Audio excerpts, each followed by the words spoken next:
मैं आज आदरणीय प्रधानमंत्री नरेंद्र भाई मोदी जी का हृदय से आभार व्यक्त करता हूं कि गजपति जैसे आकांक्षी जिले में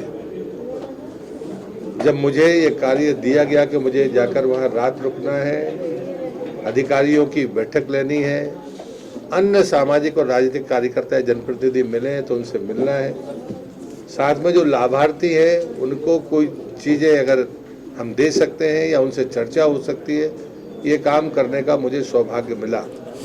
और मैं वास्तव में दिल से खुश हूँ कि मुझे गजपति ज़िले में आकर बहुत अच्छा लगा। और जो हमारे पैरामीटर्स थे, जब आदरणीय प्रधानमंत्री जी ने देश में 112 जिलों को इस बात के लिए चिन्हित किया था, तो चिन्हित भर नहीं किया बल्कि उनको कैसे आगे बढ़ाया जाए, इस पर जिस गंभीरता के साथ में उन्होंने प्लान बनाया वो आज मूर्त रूप ले रहा है। मैं ये गजपति जिले में बैठकर कह सकता हूँ, पहले भारत सरकार के किसी भी ज्वाइंट सेक्रेटरी स्तर के या डायरेक्टर लेवल के अधिकारियों का लगत सतत प्रवास इस जिले में होता रहा है, लेकिन पहली बार सभी केंद्रीय मंत्रियों को इस बात की जिम्मेदारी दी गई कि वो एक एक ज़िले में जाएं। और मुझे गजपति ज़िले में आने का सौभाग्य प्राप्त हुआ है।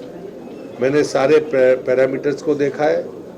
कुछ अच्छी सफलताएं और अच्छे कार्य गजपति ज़िले के प्रशासन ने और सभी जनप्रतिनिधियों ने मिलकर किए हैं, मैं उसके लिए बधाई देता हूं। लेकिन अभी भी चैलेंजेस बचे हुए हैं। उन चैलेंजेस को भी समाप्त करना, समय के भीतर उन लक्ष्य को प्राप्त करना, ये काम लगातार होना चाहिए और समय के पहले वो हो।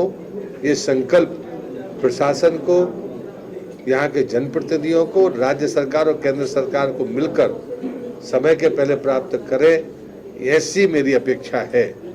मैंने जल जीवन मिशन की भी समीक्षा की है और जो सुझाव मेरे जीवन के अनुभव के आधार पर थे वो भी मैंने देने की कोशिश की है। और जो बातें मैंने यहाँ तय की है उसकी रिपोर्ट भी मैं माननीय प्रधानमंत्री जी को दूंगा। लेकिन जल जीवन मिशन का चूंकि दायित्व तो मेरे पास में है, तो मैं इतना ही कहूँगा। आपको भी पता है कि बजट में 60,000 करोड़ रुपए का बजट इस बार जल जीवन मिशन के लिए है। और सभी राज्य सरकारों को जो अभी लक्ष्य प्राप्त करने में लगी हुई हैं, उन सभी के लिए ये बिल्कुल खुला है। 4 गुना बजट अलॉटेड है। क्या जैसे उड़ीसा के लिए 3,300 करोड़ से ज़्यादा रुपया वो खर्च कर सकते हैं, ये भारत सरकार ने तय किया है। अब 60 और 40 के रेशो के आधार पर राज्य सरकार जितना अपने शेयर लगाती जाएगी उतना पैसा वो खर्च कर सकती है। और जो लक्ष्य रखा है उड़ीसा सरकार ने, लक्ष्य भारत सरकार नहीं रखती है।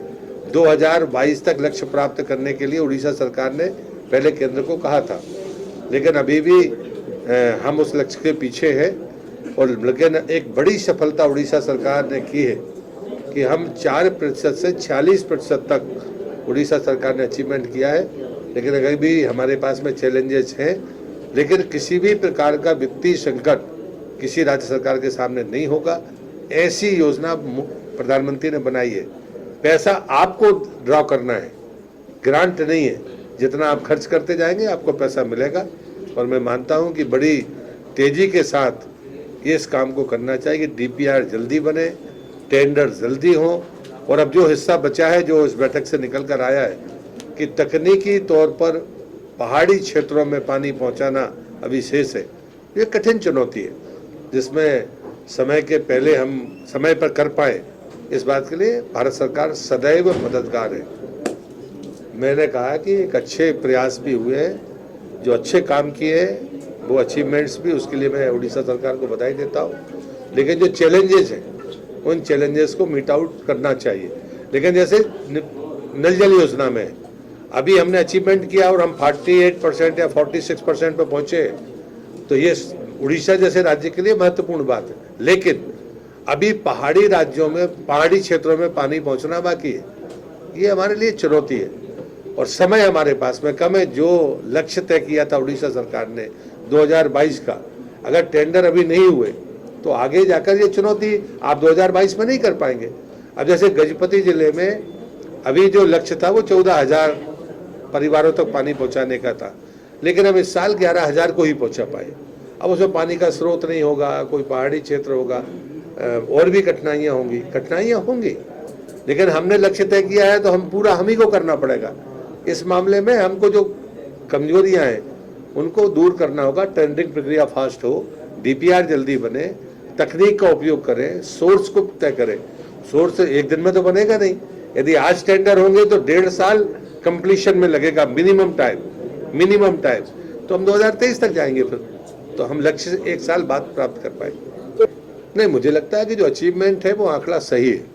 इम्प्लीमेंटेशन में जब तक थर्ड पार्टी इंस्पेक्शन नहीं होता तब तक हम कोई टिप्पणी नहीं करते। जल जीवन मिशन में भी कोई राज्य सरकार अगर ये कहती है कि हमने 100% टारगेट अचीव कर लिया, तो जब तक थर्ड पार्टी इंस्पेक्शन नहीं होता भारत सरकार घोषणा नहीं करती, राज्य सरकार भले कर दे। तो हम ये मानते हैं कि क्वालिटी होना, उसकी गुणवत्ता होना, पानी का सोर्स कम से कम 15 साल की गारंटी होना, तब हम उसको परमानेंट सोर्स मानते हैं। हम तो आगे तक की बात कर रहे हैं प्रधानमंत्री, कि पानी जब घर तक पहुंचेगा तो निकलेगा बाहर ग्रे वाटर के रूप में। वो ग्रे वाटर मैनेजमेंट होना चाहिए। एक बड़ा काम है जो गजपति जिले में होना चाहिए कि हमारे जो पुराने पानी के स्रोत हैं उनकी डिसिल्टिंग हो, उनका अतिक्रमण हटे, और अगर कोई टूटे फूटे हैं जिसको डायनेस्टी के समय सागर का नाम दिया गया है उदाहरण के लिए, ऐसी अनेक और भी चीजें होंगी। इन काम को भी हमको पैरेलल करना होगा।